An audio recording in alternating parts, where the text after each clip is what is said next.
Well, hello everyone. Welcome to P.B.M. Vending. Today I want to talk about and go over a credit bureau report just so we can be a little bit more familiar with what we're looking at. Before I get started though, just to show you how little I do know, as I said, we're playing the credit game, and the goal is 800 credit score, okay? Now, just to bring you up to date on what has happened. So, late last year, my credit score was 770, remember? And then about a month ago, I went through, and in the last 12 months, I've gotten a car loan, home loan, 4 or 5 different credit cards. And so when I got my credit bureau reports that we're going to go over, my highest was 730, which was Experian. So I went from a 770 to a 730, and this letter is dated 5/4. So that would have been 2 weeks ago, 5/30. 729 is what it was. 729 on 5/4. So last night I'm watching a video and it says that you can get your score for free from Credit Karma. Now, one of the things that irritated me about the credit bureau was you could get your credit bureau for free, but they won't give you your score for free. That you got to pay for, and that irritated me, and I was not going to be sucked in by that. So I did not do that. But I decided last night, I mean, what the heck? So even if Credit Karma's off a few points, it'll give me a decent idea where my credit is. So I went to Credit Karma, signed up. Very easy, by the way, even for somebody that doesn't know anything about computers. And once you sign up, there's a green thing there and it just says my scores. So you click on it and it pulls your file up and gives you your scores from 2 companies. Okay, remember now, 770 was the high that I know about. 2 weeks ago, 729. Last night, my score from TransUnion was 766, and my score from Equifax, are you ready? 784. So how did I go from 729 to 784? What is that? 50, 60 points in 2 weeks. How did that happen? I don't have a clue. But I know that's what happened. So, remember when I said I was on a year or 2 drawback, just to let my scores settle and everything? Well, maybe not. I mean, what are we, 16 points away from 800? So I guess that's kind of good. And I don't even think the increase from one of my cards isn't on there, and my usage on that one card from the credit bureau or from the credit union is still above 10%. So once that, because that card went from $3,000 to $6,000 limit, once that hits the credit bureau and the balance gets knocked below 10%, we got a chance of getting there pretty quick. I didn't see that coming. But anyway, I just wanted to bring you up to date. That's not what this video was about. So,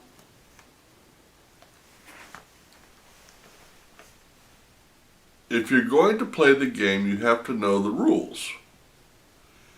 So, I sent away and got my credit bureau from 2 of the 3. The reason I didn't get the 3rd one is they made it so freaking hard. I mean, I tried 2 or 3 different times to get it, and every time, I mean, it was just hard, and I'm not into hard. So, but these two I got pretty easily, and so the first one I got in was Experian, and I wanted to go over.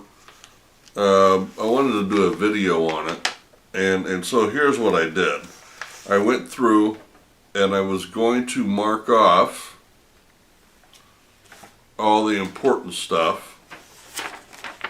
So you can see I put a black mark there. The bad part about it was it came through on the back side. So when I tried to use it like that, I thought, wow, that kind of destroyed the visual. So then my TransUnion came in, and I decided that instead of using a black marker, I would use an ink pen. And that one turned out a lot better. So we're going to go over my TransUnion, and again, I did not get scores on these because you have to pay for that separately. But as I went over this, I did notice that they're set up pretty much the same. I mean, they both follow the same format. Now,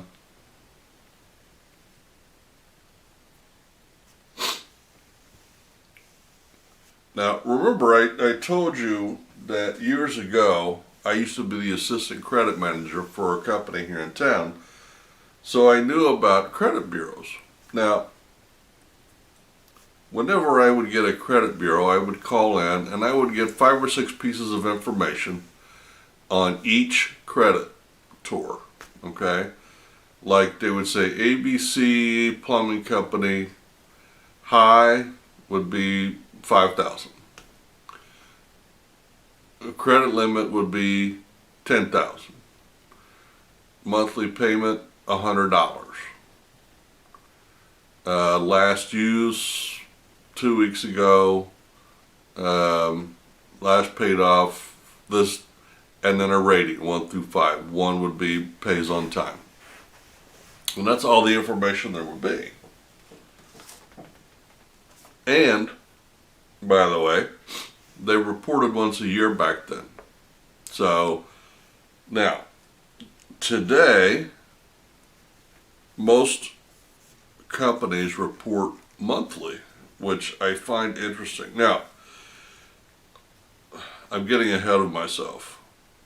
So here's what the TransUnion Credit Bureau looks like. Okay? There's a lot of numbers that we're going to go over. But in the front,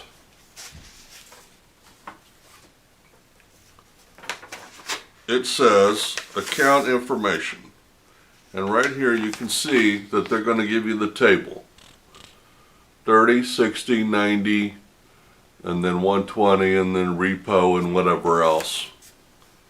Collections, voluntary surrender, repossession, charge-off, foreclosure. So that's all the options. Now back in the day, it used to be 1 through 5, I believe. And then they had these other ones, repo, collection, and then write-off. If I got any of those codes, it was an automatic rejection. We didn't even accept that. So then it gives you a rating key.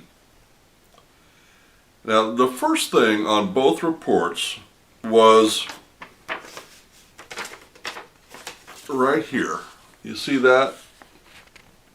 It says adverse accounts. Okay? What does that mean? An adverse account is something that goes against you.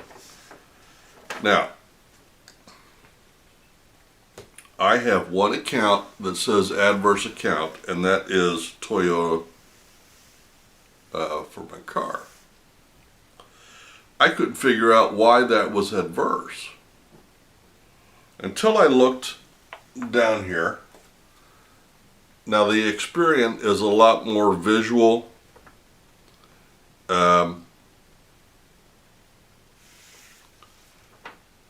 Now, this one you have to look really close, but if you look down here where it says maximum delinquency of 30 days in 9/2016 and 10/2016, right there.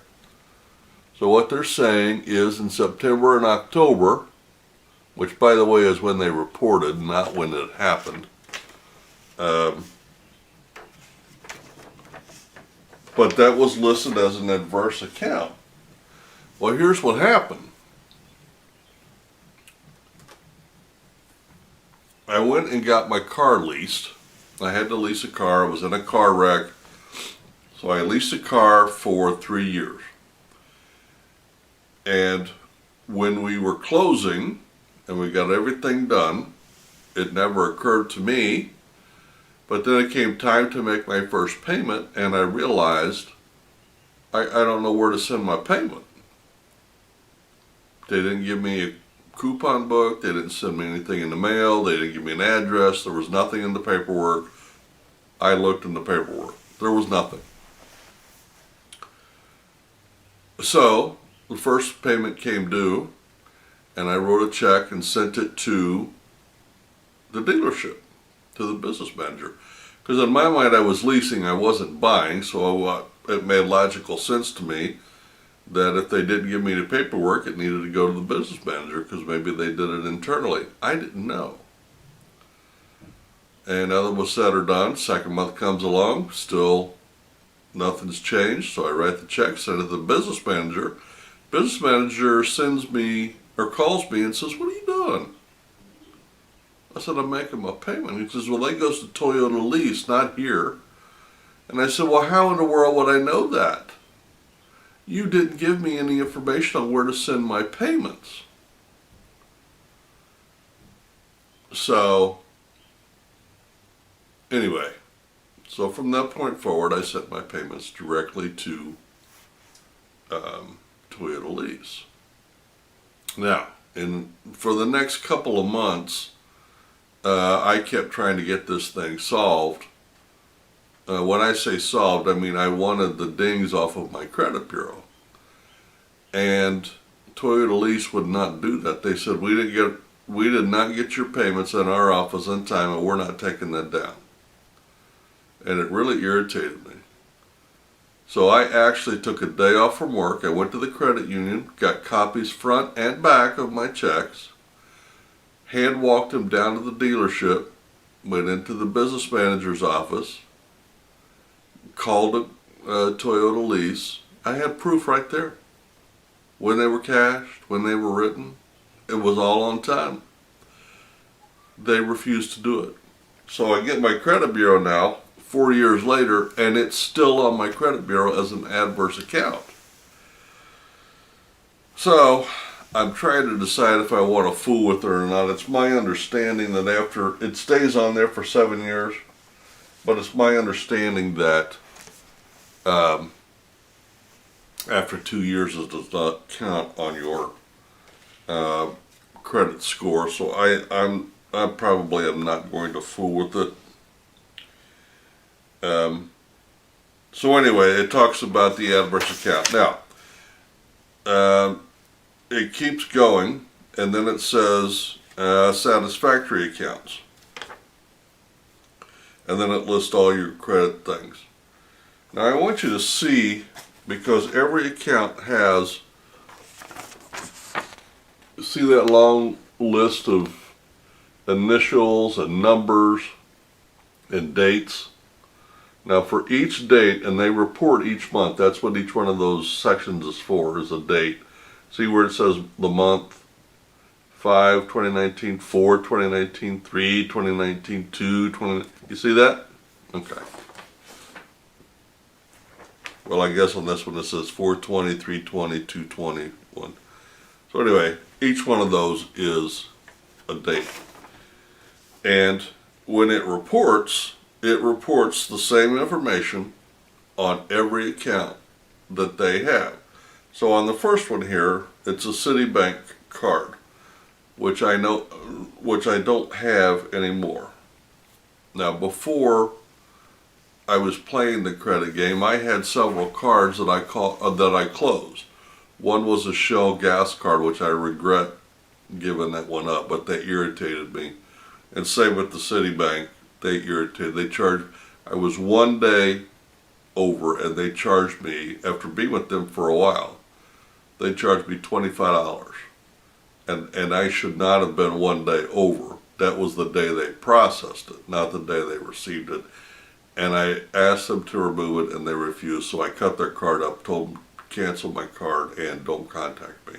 So that's what happened. But I did close several cards back then, and one of them was a Citibank. Anyway, it tells you all the stuff. It says high balance, average balance, credit limit,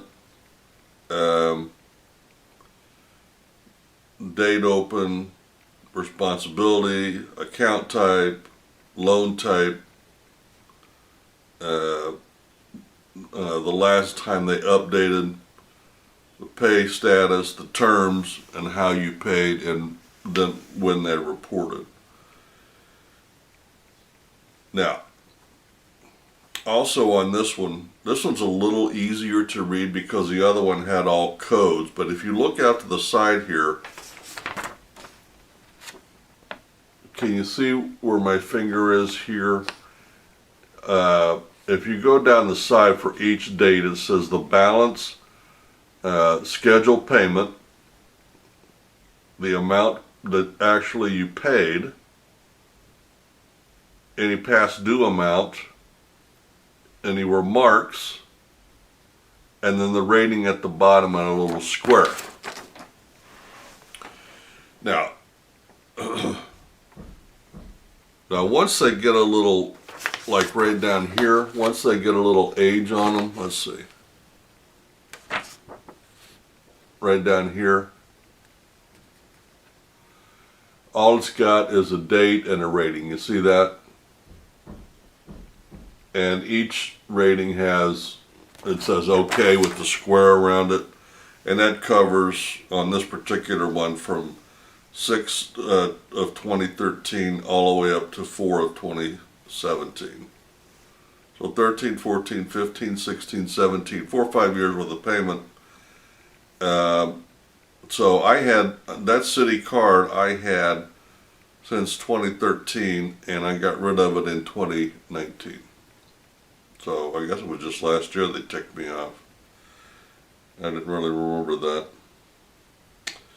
that. But anyway, it goes through there. Now, we did the Discover, which was a card that I've had since, I think it's longer than 2013, but that's how far back this goes. It might have been 2013. And Discover is one of the cards that I have that I really, I am pleased with them, and they've always treated me right. So I will always keep a Discover IT. I did very well by them with the 1% cash back, paying it off on time, getting my cash rewards. Their customer service was awesome, is awesome. They gave me a huge credit limit, and I was late one time, and they give you one free time to be late. They don't report it, so everything was good, and I'm going to keep that. I can't use it every day because I get 1% plus sections, and I'm going to replace that with the double cash back, which is city. I know, I get it, whatever. You got to do what you got to do.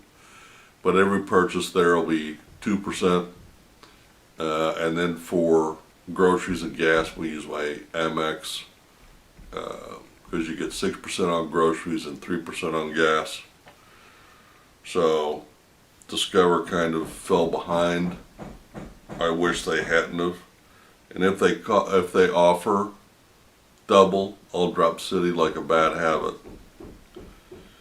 But anyway, then it goes from credit cards to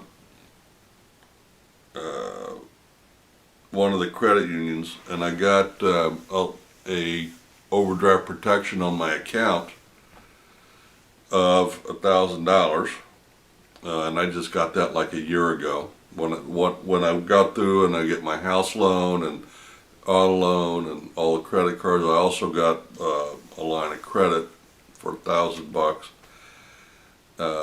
I was only going to get 500, but I felt like I was on a roll, so I just asked for 1,000. Didn't argue with me at all. I could have asked for 5,000, I think, and gotten it. But anyway, and I have used that, by the way. So anyway, then it goes through, and then the next one is the Land of Lincoln Credit Union, which every month or every year our ministry gets a personal loan, and this, I don't know how far back this goes, but there's a bunch of them. All the way back to this 2014, 13. That's 2010. No, that's the credit. That's my credit card. No, that's an automobile loan. So anyway, they do it by company. They do it by category. And here's the Shell City, or the Shell, which also was Citibank. I didn't realize that. And I had that one from 2012 to 2018, which is another one I should have kept because that would have helped the age of my credit, but I didn't do that. I didn't know any better. So anyway, now, so the reason that I wanted to do this is I know that it's boring. I know that it gets monotonous, but I wanted you to be able to, first off, I strongly recommend that you get your credit bureau from all three companies so you can look at them, compare apples to apples, and know what all three companies are saying. Then once you get your report, I want you to be able to read it and understand what that report is telling your creditors so that you can see what they see. And I like the dings from Toyota on my credit bureau. That's what people are going to see. Now that's been on there for 4 years, and when I went and got my house loan, the banker went out of his way to call me and tell me I had outstanding credit. So those two dings, although they're irritating to me, obviously means nothing to the banker and to the credit card companies, because I haven't gotten downgraded as far as I know because of that. So because of that, I'm probably going to ignore that because it'll fall off eventually. And if it's not, I mean, my credit bureau as of last night is 784. So obviously it's not hurting me too bad, and I don't want to go through all the effort to try to fix something that is not broken. But so you should now if you don't have a way of getting your credit score, as an example, if you apply for a credit card, this is one way you can do it. If you apply for a credit card, they will send you a copy of your credit bureau with your score, whether you get the card or not. If you don't get the card, they will send you a rejection letter that'll say here's why and here's your credit bureau. If you get it, that's one of the sheets of paper they put in with your card, saying here's a credit bureau that we used to justify giving you the credit limit that we had, whatever it is. But you need to know what your credit bureau score is, or the FICO score. You need to know what that is. You need to know the details on your account. Now, if there are things on there that are not true, you need to contact the credit bureau and figure out how to get them off. Or if they're not affecting your credit score, just ignore it. It's, to me, trying to fix something that isn't really broken. I mean, technically that Toyota thing is wrong,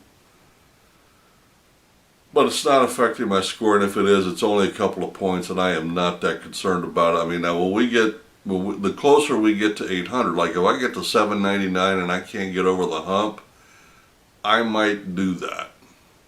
But for right here and for right now, I mean, I've been doing this for a month, and my credit score's already gone up 60-some points, so I'm not concerned. But I wanted you to see what the report looks like, know that it is set up in a certain way, the information that your creditors are seeing. So every time they do a hard pull, they're getting all of that information. So they will know every line of credit, everything that you've got, and how you handled it. As well they should. But if you handle each one of those in the proper way. Now, every time somebody does one of these reports, they go through this, and I feel like if I don't at least hit this, I won't be doing my job. Okay?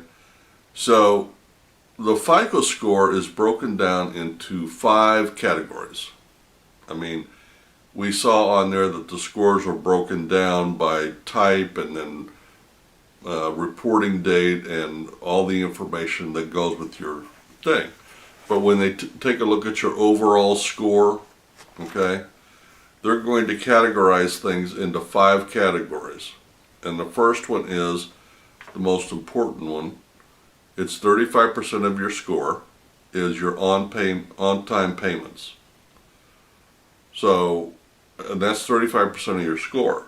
So no matter what, even if all you can do is the minimum payment, if you're trying to pull your score up, the most important thing you can do for 35% of your score is make at least the minimum payment on all of your bills, all of them. Lines of credit, house payment, car payment, installment loans, credit cards, grocery store cards, department store cards, whatever it is. If you're running low on money, you make the minimum on each. Which I want to touch on something. I had a buddy of mine that wrote a book, and he was in deep credit card problems. And he was trying to figure out how to get out of it, and he asked me one time, he said, should I do the highest interest one first, or should I do the lowest balance first? Now that is an ongoing issue, because he had a bunch of cards. Now, the financial experts will tell you take the highest interest rate first, even if it's got a big balance. I disagree, and here's why.